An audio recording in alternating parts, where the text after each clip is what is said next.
And you guys are live.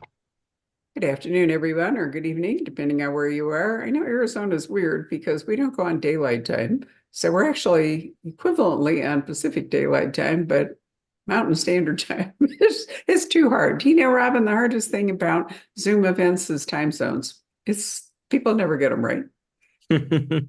That's right. Yeah. Anyway, Robin's second book. We talked to him about his first book, and now we're back to One in the Chamber, which I have to say is a terrific pun as a title, which we will explain to you. But I think in order to understand why Robin wrote this book, we should talk a little bit about what he says in the acknowledgments. Do you remember what you said, or would you like me to read it? Yeah, why don't you remind me exactly what I said? Okay. I cut my political teeth on Capitol Hill as a kid, straight out of college. It's a brutal and beautiful place, boasting its own awful and awe-inspiring culture. This book is my gruesome love letter to it. Now, I thought when I read the book, before I read the acknowledgments, that this was a satire. But you're saying it's really a love letter. So is it one or the other, or is it both?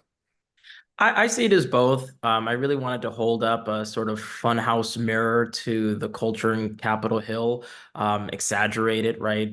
Certainly the political violence, I think. The idea that staffers would come together to plot the demise, the death, the murder of one of their bosses is hopefully far-fetched.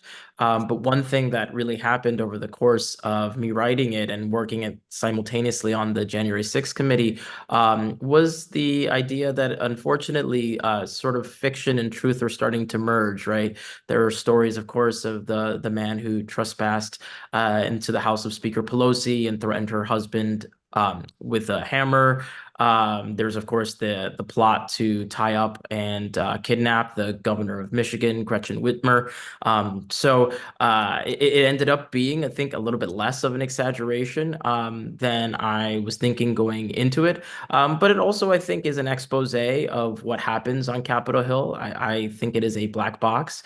My first book with Prejudice was about sort of lifting the veil on the jury, right?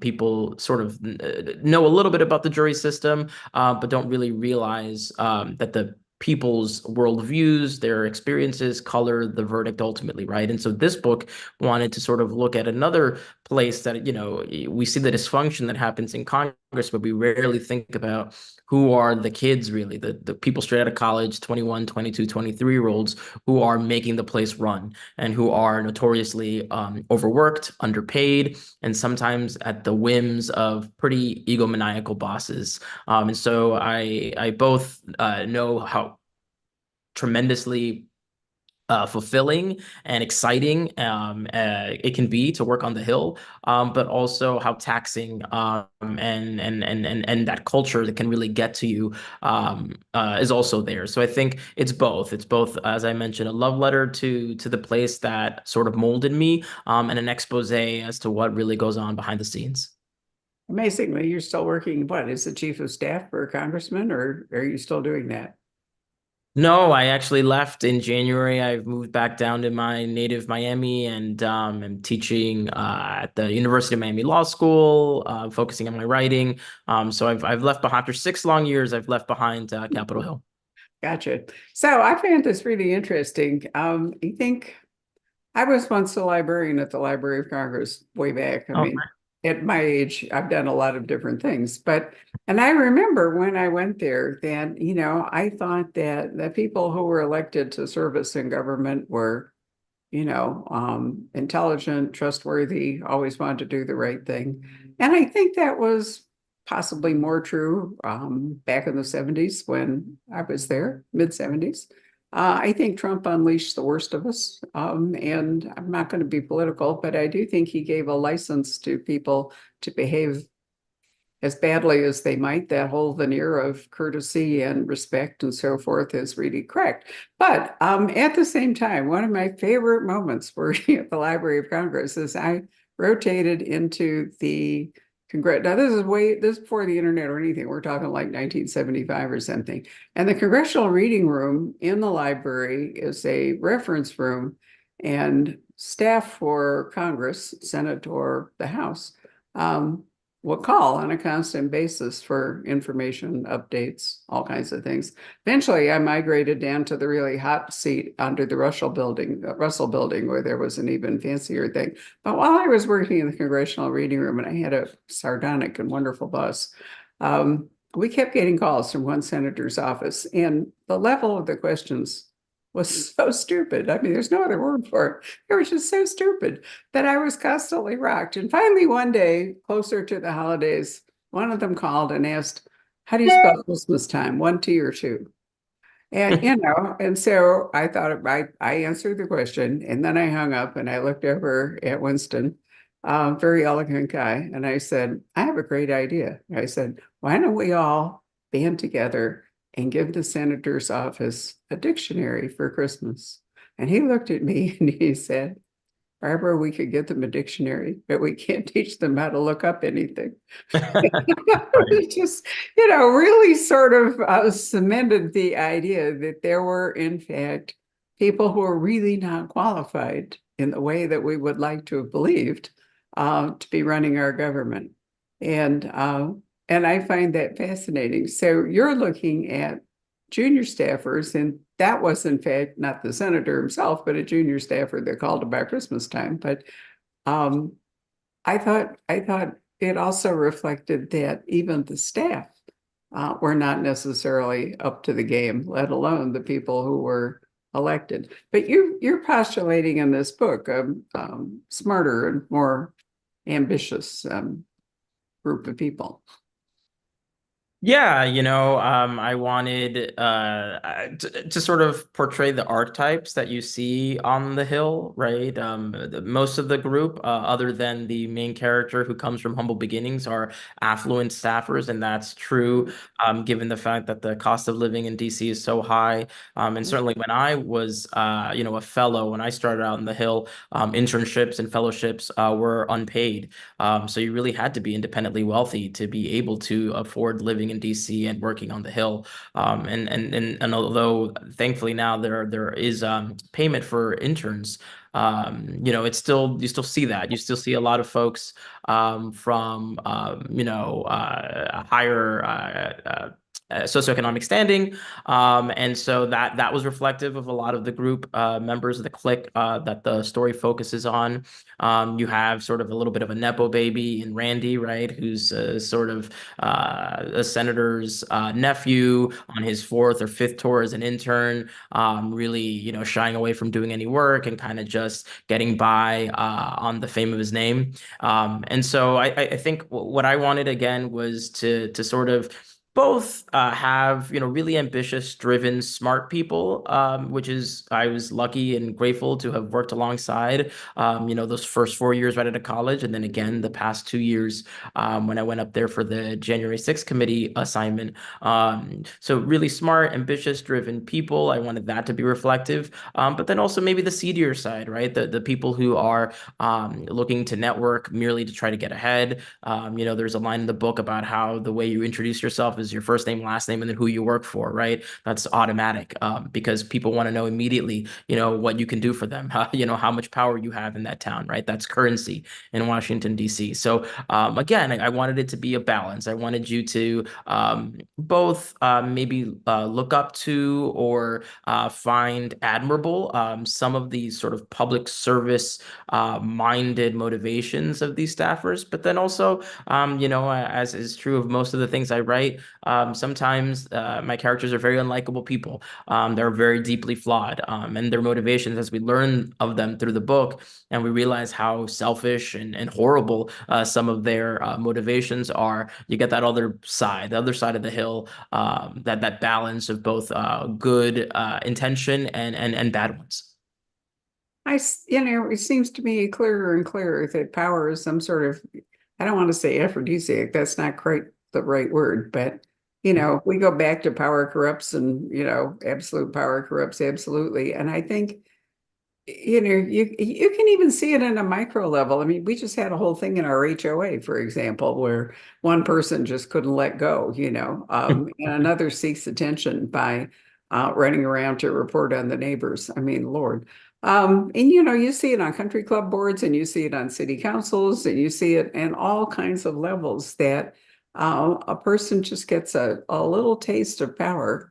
And some people can handle it, but other people um, really are corrupted by it in ways and find it hard to let go. And I think as we are increasingly looking at a Congress that can't govern, because all its members are basically grabbing at power, one way or another, trying to keep it. And I think a lot of the exits are people who are so either fed up with it or maybe power has lost its luster for them.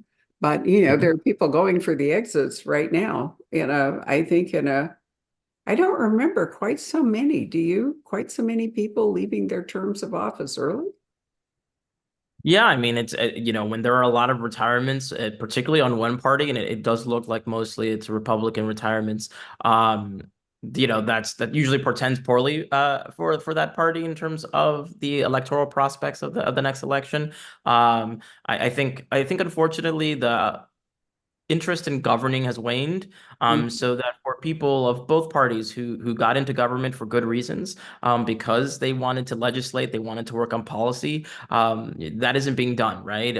It's all really politics and performance. It's impeachment hearings and investigations, and charges, from one party to the other, and it isn't really ever trying to find common ground or do what's right for the American people. And so I can understand and sympathize with folks who maybe don't see a point in being in Congress anymore. And at least, there are some folks who just, as you mentioned, want the power, want the title, would gladly be congressman or congresswoman for the rest of their natural lives, and do nothing but, enjoy the spoils of that office, right? They get staffers who sometimes they ask to do personal errands. Funnily enough, you're not supposed to. Those are unethical to ask your staffers to run personal errands, but the book features it because it happens all the time on Capitol Hill. You get the receptions and people high up in all sectors wanting to chat you up and speak to you and have meals that you can eat with as long as there's finger foods, right? If you're not seated, if it's not a seated meal, then that gets around the rules. And now you can have open bar and be treated to food. So there are all these spoils that I think some folks are really drawn to, regardless of whether government operates or not. But at least it appears that there are some folks who have become disillusioned with Congress and realize it's a do nothing Congress and there's nothing to get done there anymore, unfortunately. I think that's probably true. Of course, I was born in 1940 and I always congratulated myself on having missed the 1930s. But here they are again. And, we're looking at autocracies and, the whole bit. I mean, it seems to me, if you really look back, Robin, over the past 6 centuries or something, the first couple of decades of every century have been riven with, one sort of war or, in the 18th century, it was the collapse, the South Sea bubble. It was banking. And the 19th century was the Napoleonic War, in the 16th century, it was succession and, Elizabeth dying, the whole bit. And it's like everything falls apart and then it has to come back together.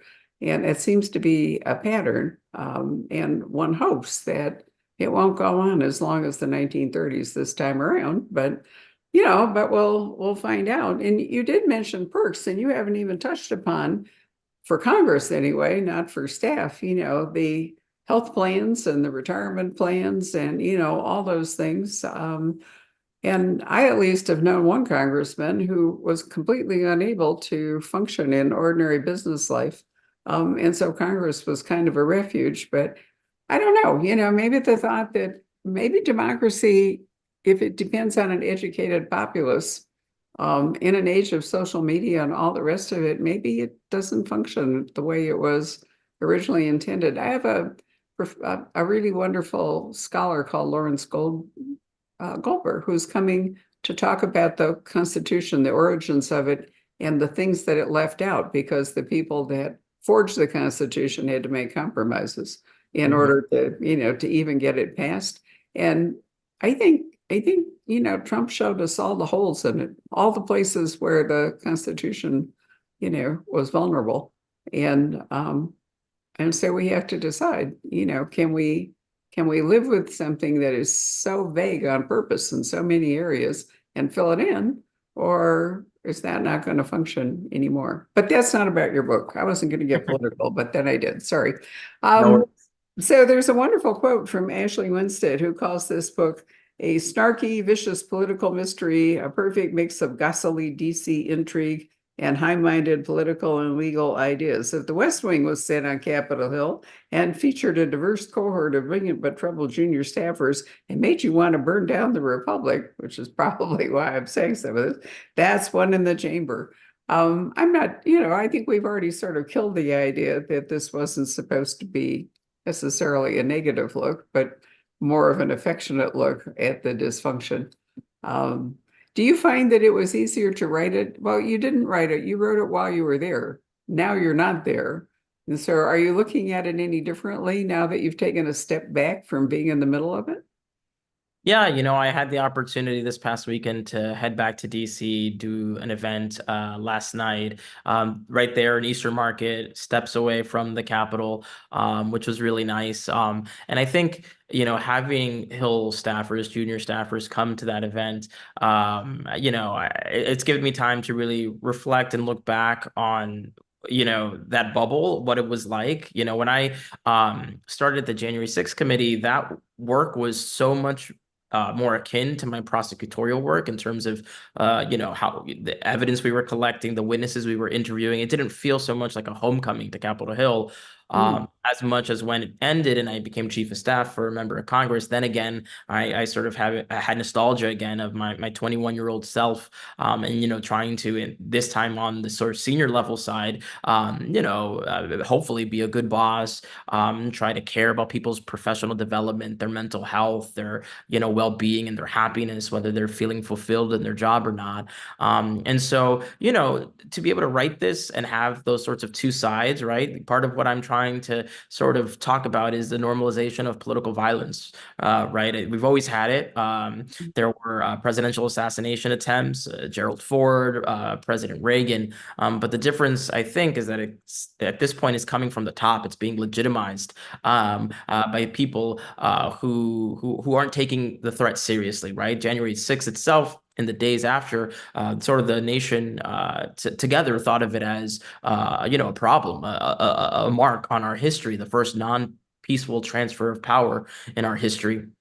And unfortunately, as we've moved away from it, there's been a little bit of revisionist history there. It's become more of a political football. The same sort of debates we have about vaccinations, and about climate change. January 6th became just another lens. How you saw it was just again, whether you were, in support of the Republican Party or in support of the Democratic Party, as opposed to just being, in support of democracy, in support of, losers to presidential elections conceding, right? The reason I got interested in politics was in 2000 when I was 15 and watching, what was going on in my very backyard in Miami, recounts in the battle between Vice President Gore and George W. Bush. And when the Supreme Court decided Bush v. Gore, Al Gore, commendably conceded, right? There were people pushing him, telling him, tell the American public this is a political decision. It's 5-4 right across, the sort of traditional conservative liberal lines, fight this. And he said, no, what's good for the republic is that I concede at this point, it's over. That's our system. It's reached the Supreme Court and there's nothing after that.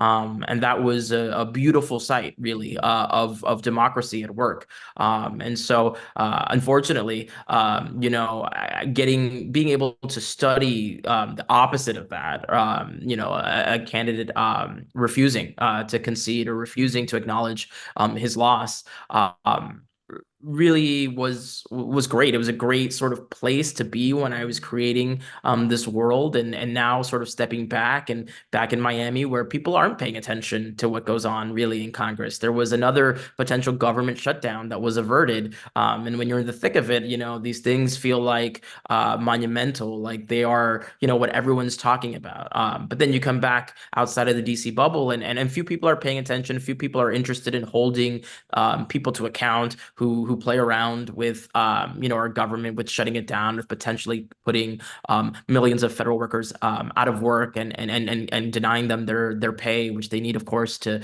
feed their families and survive. So it's interesting. It's interesting to see now from the outside, and I hope people will read the book and again get an inside peek into something that is well known, naturally very famous, but not well known, not the intricacies of it, not the details of the institution. So you set out to write, essentially a crime novel. That's the background, but in order to make your story work, you have to have an actual plot. What do you want to say the book is about? Yeah, so it's a mystery where you know from the start that there's a death, right? You know that there's a senator who has been murdered. That wasn't what I wanted people to be unsure about, right? I think sometimes there's great lead up, and then in the end, you don't get the payoff, right? The senator or the person who dies accidentally, or there's some other explanation than what you were expecting. I wanted people to know, no, there's a murder. You got that out up front. What really is the mystery and what's interesting to me is why. Trying to figure out what are the motivations behind whomever plotted and executed this murder. Why? What were the reasons behind it? And I think that journey is what the book is about. It's about, as I mentioned, a group of junior staffers who are fed up with their bosses. That's a very common, unfortunately, view on Capitol Hill, because there are awesome public servants, and one such awesome public servant was my former boss, Congressman Ivey, who I worked for as chief of staff. But there are others who, as we mentioned, are out for themselves, are selfish, are do not treat staffs with the respect that they should be afforded. And I think that people within the Hill will recognize these sort of senators, these bad behaving men and women, who are, to a certain extent, when you run for office, you got to be a little bit narcissistic to think that, hey, and certainly for something as high as senator or maybe even president, that you feel as though you should be one of the few leading the country in times of turmoil. So there's a little bit of narcissism there, but people, some elected officials take it really to sort of egomaniacal levels. And so that's what it's about. It's about a group of staffers fed up with their bosses and trying to figure out who dies and by whose hand and for what reasons. So basically, your gang of six are kind of acting as investigators in this drama. And I like the fact that Cameron, who is one of your guys, he's from Iowa, and I think that's not uncommon, to think about somebody who's completely unprepared really for Washington, for the social circles, for the power circles. Now he's a nice kid from Iowa in the Midwest, the whole bit. And there he is, suddenly thrust into this world that might as well be like, Paris or, some foreign capital essentially for him. And he has to navigate it all. So you do introduce also, you've got friends, but don't you have some sort of love story involved in this too? Yeah, I think Cam is trying to ingratiate himself with this group, right? One thing about DC, it's a very transient city. There are people, of course, from there, but a lot of people, especially the ones who come to work on Capitol Hill, are from all parts of the country. They're trying to make friends. They're trying to make connections. Some of it, for self-interest, to get ahead for networking purposes. In other respects, because of, how lonely it can be in that town, and how everyone's craving connection and friendship there. And so that's what Cam is doing. And in doing so, he meets Liz, who's kind of the unofficial leader of the group, and becomes infatuated with her. And so there's that, and he's trying to, and she's of course not single. She has a boyfriend, and so there's that dynamic playing out within the group. Again, trying to both not offend, to make friends with everyone in the group, and certainly bring them along on in his plans that become clearer and clearer as the chapters roll on. But then there's that tension. There's that tension of his again infatuation with Liz, and how and whether the group can sort of survive that sort of fracturing is sort of an ongoing question throughout the novel. Who are the actual law enforcement involved in this? I mean, ultimately, your gang of six can't actually arrest a murderer. It doesn't work that way. So, who are they? They're doing their own investigation, but who's the actual investigator or the legal investigator? Yeah, well, at the end, well, throughout we get little vignettes as an FBI official kind of interviewing this clique, these junior staffers to try to figure out what happened the night of the murder, which is set on election night. We rewind then 2 months previous to sort of lead you to how we got to that point. And so the FBI is involved certainly. Again, the death of a senator is quite a major event. Certainly, a murder of a senator would be quite a major event that necessitates sort of federal investigation. And what's good about that is, as part of the January 6th committee, my team was tasked with looking at the law enforcement response to January 6th, including, speaking to members of the FBI, Federal Bureau of Investigation, Capitol Police, which is also featured prominently in the novel. And so I kind of had already of an inside peek into the way those law enforcement entities operate in the Capitol, and then Washington D.C., the capital city as well. And so that's how we are trying to uncover the story. We get those little vignettes with FBI agents interviewing the different suspects, the members of the clique to figure out or try to figure out who committed the murder and for what reasons.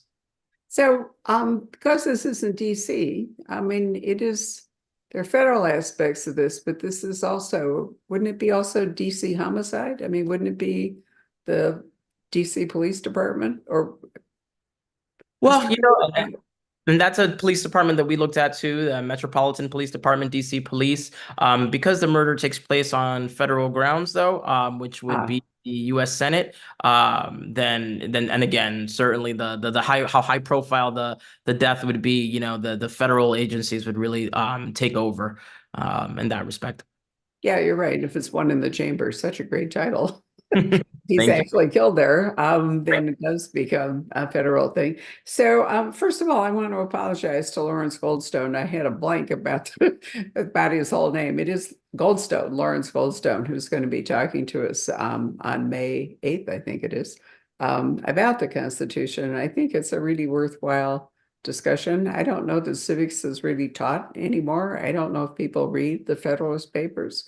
What we're looking at right now is Federalist Paper number 10, the Great Warning that James Madison wrote, that said that, if we get to a tyranny of minorities, our system can't operate. And I think that's the direction that's what he warned us against. I think that's the direction we're heading. Unfortunately, social media allows minorities to, grow and communicate in ways that were never possible, certainly not envisioned by the founders. So it is a growing danger. But the other thing, and you touched upon it when we talked about the election between Gore and Bush, is that, while we'd like to think the Supreme Court rises above it all and, they're there to interpret the law, they're basically politicians in robes to a great degree. And unfortunately, it was our Arizona senator who cast the decisive vote in that, and what was, I think, an unsound an unsound jurisprudence, but was in fact a political vote on her behalf. And I've never thought the same way about her since, despite her astonishing career and pioneering ways. And I think what we're seeing at the moment for sure is politicians in robes. I don't think that many people at this point think that the Supreme Court is really going to defend our democracy. At least I don't. And I think that's a very sobering thought because they're supposed to be that last safeguard for our system. But if they too can't rise above politics and partisanship, then, it's hard to imagine where we're going to go. So are you thinking about writing more books about this, or now that you're back in Miami, are you going to diverge and, write something local and, away from national politics. Yeah, I think so. I like to sort of take a peek at, as I mentioned, certain places and then try something new the next go around. So I do think, just as you mentioned, DC and politics, it's all very polarized. There's a lot of anti-majoritarian impulses baked into our system, right? A Senate that gives two votes to states that are not as populous as states that are extremely populous. The winner of the presidential election is not necessarily, and often it's not, or Right. in recent history has not been the one who, the winner of the popular vote is the one who ultimately wins the presidency, right? There are all these institutions that are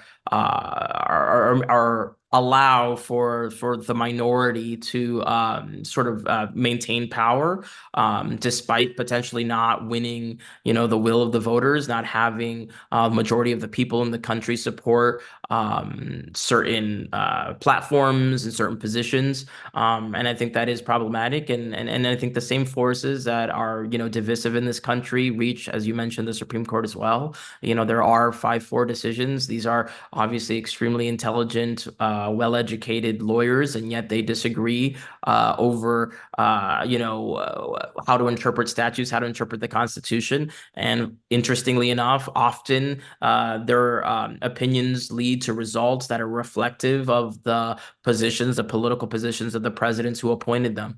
So that can't be complete coincidence, right? It isn't exercise just in interpreting the law up or down. There are political considerations that must be taken into account. They're human beings after all. I think, at least as it relates to the Supreme Court, people have been, the confidence in the court has dwindled. I think the justices are considering more than ever before the fallout of their decisions and how and whether they maintain legitimacy in the public perception. If it looks like law is changing way too fast and that all that matters is counting to five, right, on the court versus actual interpretation, deliberative, step by step potential changes in the law, but not sort of wide swings based on the makeup of the court. So I'm hopeful that with that sort of eye toward trying to maintain its legitimacy, that the Supreme Court will. I guess take a breather from engaging in some of the most divisive, issues, culture wars that we're having out in the country. Well, they certainly sparked one of the biggest ones in what I thought was really bad law. I mean, it wouldn't have been so grating in some respects if the legal reasoning behind it, hadn't been so completely flawed. But there we are. I hope you're right. I do wonder what John Roberts actually thinks his legacy is going to be. Mm. Um, at one point I thought he might defend it, and now I think he's just sort of thrown up his hands and not bothering. And so. I'm old enough to remember what a shock it was when Earl Warren was appointed the Chief Justice, and it kind of bargained that Eisenhower got to run for president. And if Warren didn't challenge him as a candidate for president, he would be awarded the Supreme Court Chief Justice thing. And the Warren Court was an activist court and did a lot of things that really upset people. And so, I don't know. I hope we can ride over this hump and, return to a place where people do work together. And even if we disagree, can compromise and lurch forward, so to speak. So we'll see how it goes. But I do think your book is a really interesting one, in that it's showing us what goes on at a level below the stuff that normally we're reading about. I mean, the staffers are not necessarily in the public eye. And so I think you've cast some light upon how that works and how it shapes people. Um, West Wing, I thought, I didn't watch all of it, but I did think that some of the early West Wing showed you how, you know, just within the White House, how people had to tunnel around and, get along and make compromises and do jobs and so forth. And, you know, everyday tasks are carried out more often by everyday people. So, Yeah, so One thing that I think is really good about the book, I hope people viewing know that it doesn't come from a particular political view. I No, think not at all. members of both parties are skewered in it. It's not trying to preach necessarily any sort of position or any sort of political perspective. It really is about human beings, the people, the bosses, the leaders at the top, and how kind of terrible they can be. So I want to put that out there to make sure that people know that I think, people of all Right. political persuasions hopefully would enjoy the book. And as you mentioned, staffers are not public, figures in Yeah. their own right. And so I again wanted to sort of lift the veil on what they go through, what their thoughts are, and hopefully the book does that. Well, I think, you could actually have set this inside Microsoft or, or Amazon or one of the big corporations. I mean, I don't think it's any different there. We've read a lot about CEOs and their exorbitant pay and the kind of, insane things that can happen with them. So, and they're, every once in a while, their complete lack of judgment. I mean, it's, once again, it comes back to that thing about power. What happens is when people get to the point where they do have staff and they live in a bubble, the point of the staff is to keep them in the bubble. I've even seen that on a small level with some level of authors and, so forth, sometimes celebrity authors, and they have people. And the people keep their jobs by keeping their whoever they're working for, protecting them. But at the same time, they're also keeping their own channels to power quite tightly held, and they don't like a challenge from someone else who might do that. And the person who's at the heart of the bubble is really insulated from reality. I mean, you can, look at Elon Musk. I mean, there's in my opinion a classic example of somebody who's living in a different world than the rest of us. And, every once in a while, I make an analogy between Elon Musk and Howard Hughes, who went eventually totally off the rails. And I don't think it's that difficult for people like that to lose touch with.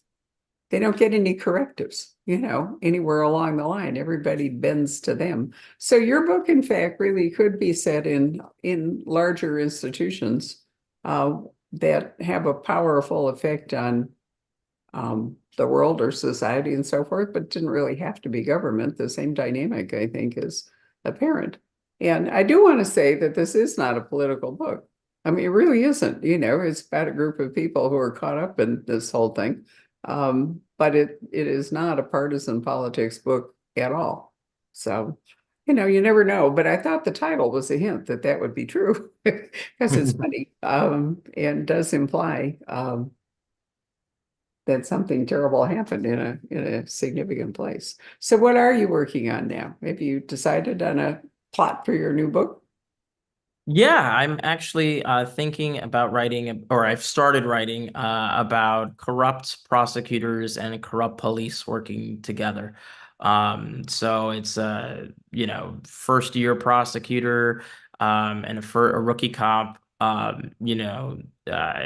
engaging and starting off in pretty small C corruption, and having that snowball, and they're sort of in their friendship and in a competition and sort of rivalry kind of relationship that they have, and really setting it in again in Miami, like my first book, kind of having the sort of Miami culture be a little bit up front and center. Really this is a place often where people will speak to you in Spanish first before they speak to you in English. The weather is stifling hot. It's warm, and I like to say the people can be as warm as the temperature here. So I'm trying to really get a sense, give people a sense of Miami, particularly people who are first generation immigrant residents of Miami, like myself. My parents having both come from different countries, emigrated here, and I was born here, as was my sister, and sort of because of their efforts, been able to sort of live out the prototypical quintessential American dream. And so that's what that book is going to focus on with the through the conceit of, as I mentioned, officers and prosecutors who are doing the wrong thing and trying to get away with it. You're so right about Miami, sort of like Phoenix. There are not that many native Phoenicians. And, we're both in the center of hot climate issues. Miami may go underwater, Phoenix may burn up. And It's very multicultural. We have the same, language. Everything here is in two languages. I don't know if that's true all over the United States because I haven't actually paid that much attention to it. But all of our political documents and so forth arrive in two languages. There's a big controversy in the schools right now about whether classes should be conducted only in English or if they should be allowing multiple languages. We have big Asian communities here. We have Native American communities here who want to keep their own language. And that again, that's a really interesting question.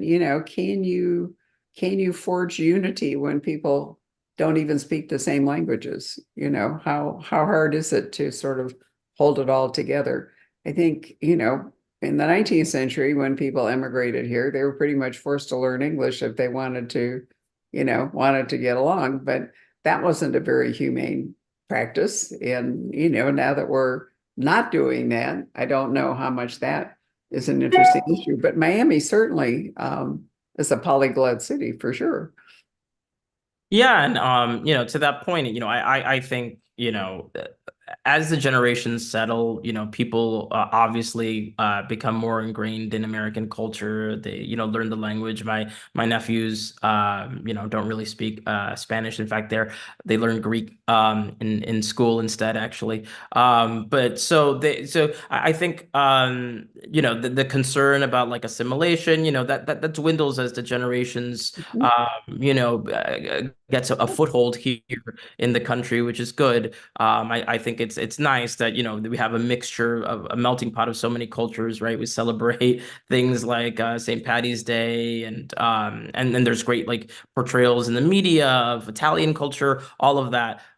So sort of really is what makes America quite special is how heterogeneous a society we are. And it really is less maybe the cultural touchstones that bind us. It's really a belief in democracy and freedom, those ideas more so than a specific type of food, right? We all kind of maybe at home eat a different dinner, right? It isn't maybe a singular food or or potentially even a singular language if, as we mentioned, the culture in Phoenix and in Miami is so bilingual, but it's about the ideas. It's about what we all subscribe to, that we all believe in freedom, the ability to improve your station, freedom of opportunity, and ultimately, of course, democracy.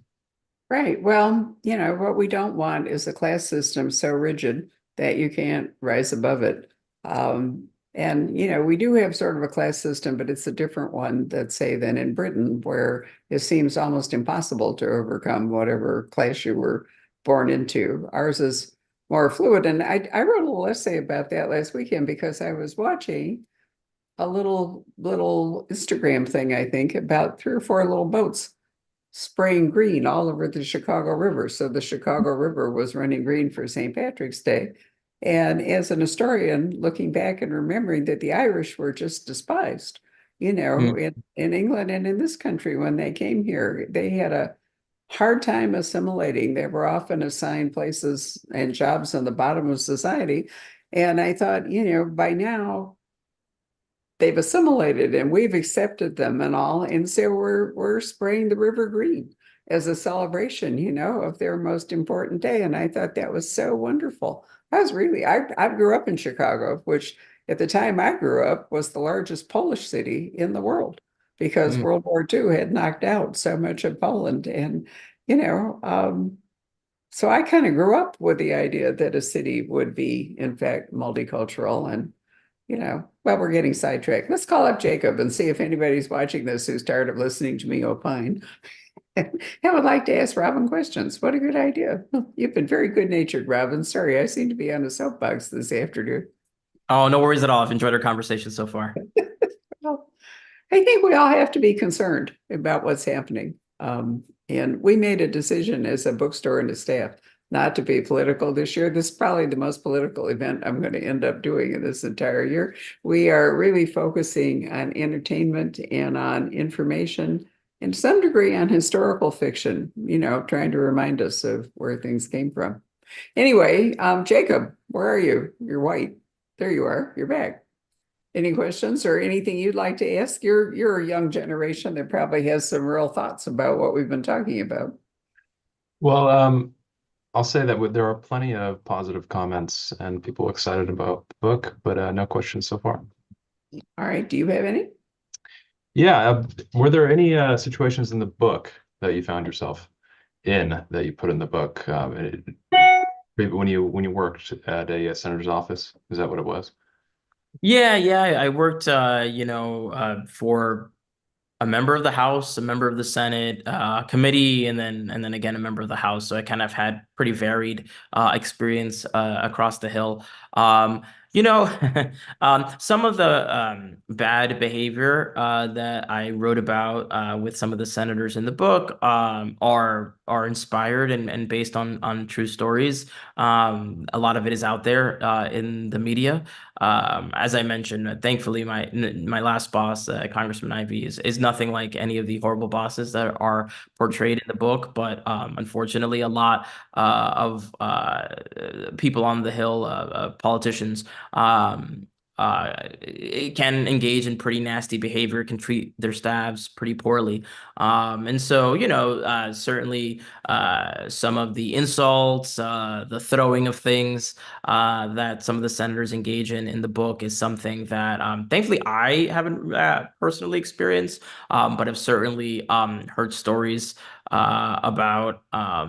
And so, yeah, I mean, I definitely, a lot of what goes on is inspired by real life. At the center of it is a confirmation hearing of a Supreme Court justice, the what would be the first Black Supreme Court Chief Justice. And unfortunately, that sort of hearing kind of devolves in a way that is reminiscent of past confirmation battles. It's sort of unfortunately become a little bit of a cycle, a little bit of a pastime that are particularly male nominees for the Supreme Court are, face pretty serious, credible sexual assault allegations. And so there's something similar and akin to that throughout the book. I really wanted people to relate to it. So when Barbara was talking about how, you could set this really in any workplace, that's what I wanted it to feel like. Obviously, there are sort of secrets maybe or behind the scenes look at Capitol Hill in particular. But I hope that a lot of the issues, the conflicts are familiar to folks who may not have worked ever on the Hill or even in government, but have faced the same sorts of pressures and indecent behavior from their supervisors. It's just that, of course, these people have been elected by us. They're public figures. We hold them, hopefully, to a higher standard than we even do our own supervisors who haven't been elected to anything. And so it's the same sorts of conflicts, but I mean the stakes are much higher, right? Because they have the ability to make laws that can literally lead to life or death for many in the population. So I really wanted it to feel familiar. I wanted it to be relatable. And so, there's a lot of figures I think that people will recognize. It takes place with the backdrop of a presidential election. It's set in 2024. The sort of leading candidates are, a Republican governor from Florida, and a vice presidential candidate who is, the first Black vice presidential, first Black woman to serve as vice president. So those are, obviously familiar people in the real world. And so I hope when people read it, again, it feels like this is not this is sort of a world that they inhabit, that they live in right now, and not one that is too far-fetched or outside the reach of possibility. It is satire, it is exaggerated, it is a funhouse mirror to the real world, as I like to say. But I also wanted it to feel real at the same time. The thing is, what you really would like to say to the people elected is that we just like them to do their job, despite all the other stuff that, they might get up to or might fall out or something. I think the discouraging thing at the moment is so many of them are not actually doing their job. They're just serving themselves. And I think, that reflects all the way down society, that is they're in a position as in roles, that can either inspire or turn off young people and so forth. And, that's what I would like to say to them, just do the job we elected you to do. And if along the way, you throw things or somebody picks up your cleaning or you have an affair with, whatever, um, that's not great. But if you do your job, maybe we can accept the rest of it, which is not true at Microsoft or whatever, or in corporations. It may affect the people in the corporation. And some degree, it may affect people's lifestyles, but it isn't directly threatening to a lot of people in the way that not doing your job if you're elected to Congress or to the executive branch or appointed to the Supreme Court branch does. Yeah, no, I think, ultimately they're flawed people to your point about stumbling. We don't certainly don't expect perfection out of our public leaders. But as I think you rightly put it, we expect them to do work. We certainly would be fired from our jobs if we did nothing all day. Certainly, but argue potentially and not put the interests of the American people first, right? That's what they were brought there to do. And so incumbents have such a high rate of reelection. The American public really has to do a better job of holding their leaders to a higher standard and voting them out if they're not living up to that. Right. Unfortunately, most of us are just living our lives and, don't really want to engage in all that. And that's true on micro levels as well as higher levels, right? So no drama in the bookstore, right, Jacob? We try very hard to avoid Absolutely. the bookstore, That's good to hear. super micro level. But it's true. It's been a pleasure to see you again, Robin. So thank you. I'm glad that you are continuing to write. I think I'm assuming from our discussion that you're more interested in writing what we call standalone books than any kind of a series, but maybe not. Maybe at some point something in Miami will inspire you to want to write more than one book about it. But I'm assuming that your next book will probably be another standalone. Yeah, I like setting them in the same universe so they'll have a character, right? So Sandy Grunwald, who's a senator, in this book was the prosecutor in the first one. So I like that thread, but they're not, you're right, they're not sequels. They're different. There's the same world, but really a different topic. And the character, she's in the background now, right? She's not sort of front and center. It's Cam instead. So this third book, again, I'll probably sprinkle in maybe some familiar names from the first two books, but it'll be standalone, and maybe down the line something will develop. We'll see. Well, I mean, I have no opinion one way or the other. I think it depends on the stories that you want to tell and how you want to tell them. But anyway, thank you very much for your time, and thank you all for joining us this afternoon or this evening. And here's Robin's book, One in the Chamber. And as I said, it's a memorable title. I really love it. Perfect for this book. So good night, everybody. Thank you.